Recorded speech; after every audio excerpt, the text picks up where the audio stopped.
First and foremost, I would like to take this time to give honor, praise, and glory to God for allowing all of us to be here today. For surely you could have been someplace else, doing something else, but you chose to come and celebrate this historic occasion with the Conaway family, and for that, we are truly appreciative. As we embark on the 2014 holiday season, many people are giving thanks to their family, friends, and loved ones, primarily by the way of financial means or gifts. However, I remain thankful to the Lord for keeping me and my family in good health and spirit, as well as remaining ever so thankful to you, the voters, for continuing to have faith in me and my family.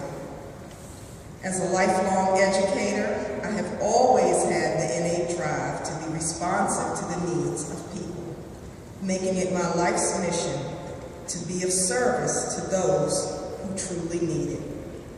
I have always believed that God had an intended purpose for my life, and I remain and always will be faithful in my service. However, after losing my seat in the City Council a few years ago, it truly left a gaping hole for the advocacy that is so desperately needed in this city. While I move forward in my career with the Baltimore City Public Schools, church, and family life, I never stopped helping people throughout my community, especially those in the council district that I once represented. I am eternally grateful for the residents of Baltimore City and the leaders of the old 7th District who refuse to let my name die. I am thankful for the residents who honored my work after leaving office, and for those who continually lifted my name up on local radio programs so that people were constantly reminded of my accomplishments as the 7th District City Council representative. In the face of defeat, I started each day with my head held high, determined to blossom wherever I'm planted. This included showing up for work the day after losing the City Council election. Ecclesiastes 3:1 tells us, everything that happens in this world happens at the time God chooses. When I gave closing remarks on December 7th, 2011, I told citizens that I left the Baltimore City Council with an assurance that everything would work out because I was surrounded by sevens, serving the 7th District for 7 years, last day of service, December 7th.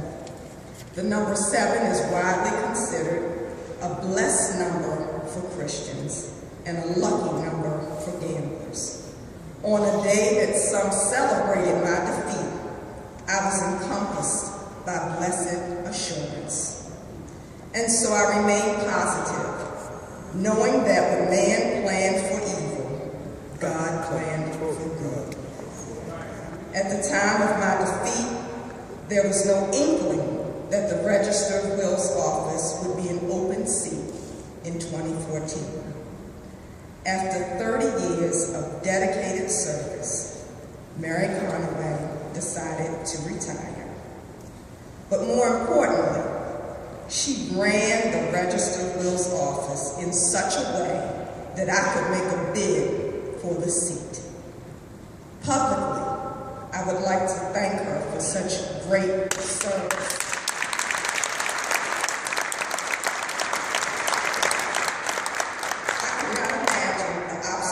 That she had to overcome as an African-American woman elected to lead that office 32 years ago. Certainly, the political landscape in Baltimore City was very different in 1982. We can certainly say you've come a long way, baby. living record of service to the citizens of Baltimore City.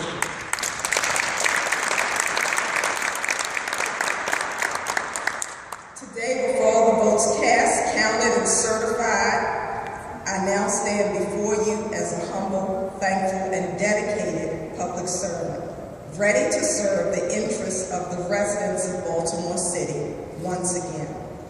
I'm proud of the body of work I have compiled in my 7 years of service on the City Council, from standing with parents and children to oppose the closing of vital recreation centers, to my fight for financial donations and much-needed improvements to schools such as Western High School, Douglas High School, Dr. Nathan Pitts Ashburton Elementary Middle, and Robert Coleman Elementary School.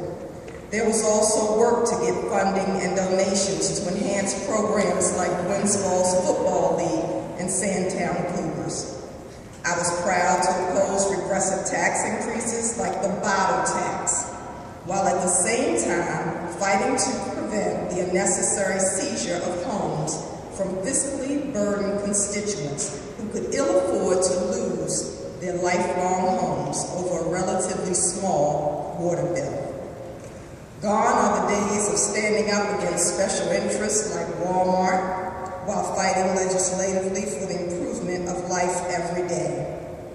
Whether it be working to advance legislation to impose a living wage or standing with citizens to preserve their pensions. And while I will certainly remain a vocal presence in local and state legislative matters that affect the constituents that I represent, my role as your next Register of Wills will be to continue that level of engagement by actively educating the electorate on the importance of having a will. For as we live, we will surely die. And we don't want the state of Maryland to dictate who will receive the fruits of our hard labor. I've spent decades dedicated to the education of Baltimore City residents, which has taught me to understand the importance of connecting with people on their level and helping to shape their learning through educational engagement and enlightenment.